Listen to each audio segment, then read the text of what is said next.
Hey everyone, Nathaniel here with Beginner Food, and today we're going to be talking about beginner cooking tips that I wish I knew when I started cooking. Before we get started, don't forget to like and subscribe, and always check us out on beginnerfood.com for more tips like these. Alright, number one. I know this is about cooking, but you can't start cooking unless you know what things are supposed to taste like.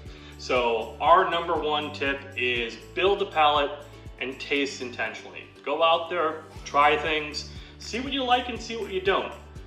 Taste is totally subjective, but you should know, what are you trying to go for? How do you like your meat done? How do you like your vegetables cooked? Do you like things more salty? Do you like things less salty? You're not going to be able to answer any of these questions unless you go out and try stuff. So our first tip is make sure you go out and taste. All right, number two, don't be afraid to experiment in the kitchen. I know that at the beginning of your cooking adventure, you're going to be using a lot of recipes. You're going to be looking stuff up.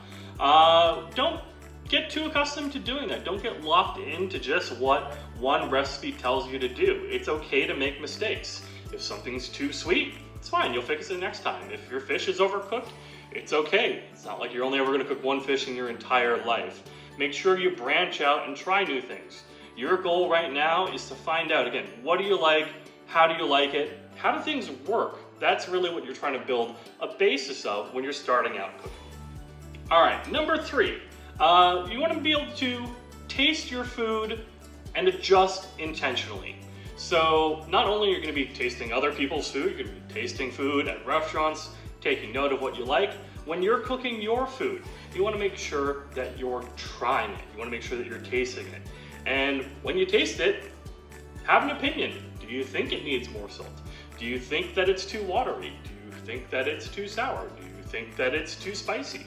And make adjustments to try to change what you do or do not like about a dish. The more that you can be active in how you're cooking and intentional with the actions you're taking, the faster you'll be able to improve in your cooking. All right, number four, and that is gonna be prep work.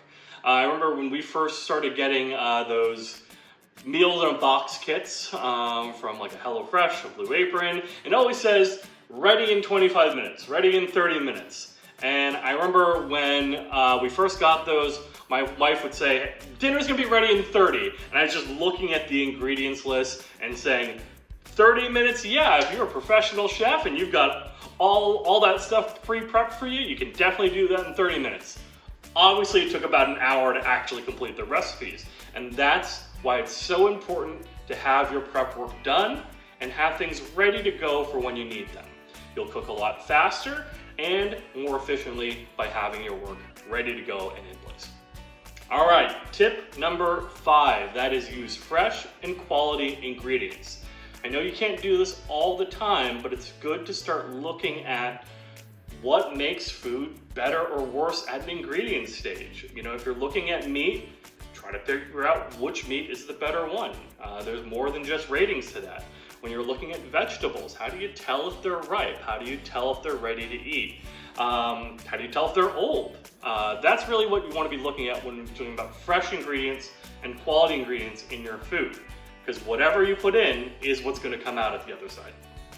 All right, tip number six. This is going to be to use fresh herbs and spices in your cooking.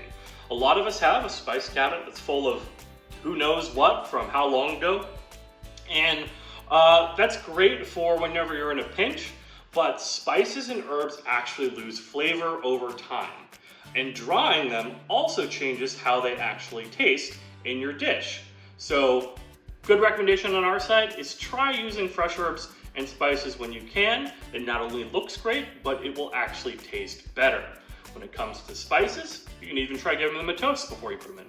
All right, tip number seven, and that is to have the right tools for the job. You don't need to have a fully stocked kitchen to begin cooking, but you want to make sure you have a few essentials. You're going to want to make sure you have at least a chef's knife. You're going to want to make sure you have a fry pan, a saucepan, maybe a pot to make soups and stocks.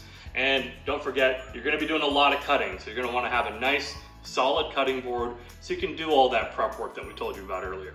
You can check out this article over here for our recommendations for the best cookware kits out there right now. And our last tip, now that you've got all that nice cookware, you want to make sure you take care of it. Knives in particular are really important to keep sharp. Nothing is going to hurt you more in a kitchen than a dull knife. I know it sounds crazy, but a dull knife is how you're going to cut yourself in the kitchen. So make sure your knives are sharp. It'll make it not only faster and more efficient to do all your prep work, to do your cutting, it's also going to be safer for you and anyone else who's helping you cook or in the kitchen with you. So make sure you keep those knives sharp and use them often. So those are just 8 of the tips that I wish I knew when I first started cooking that really would have helped me get where I am a lot faster, and that I think every new cook should know. If you have a favorite tip, make sure you put it in the comments below. Make sure you like and subscribe, and I'm Nathaniel from Beginner Food. Thank you very much.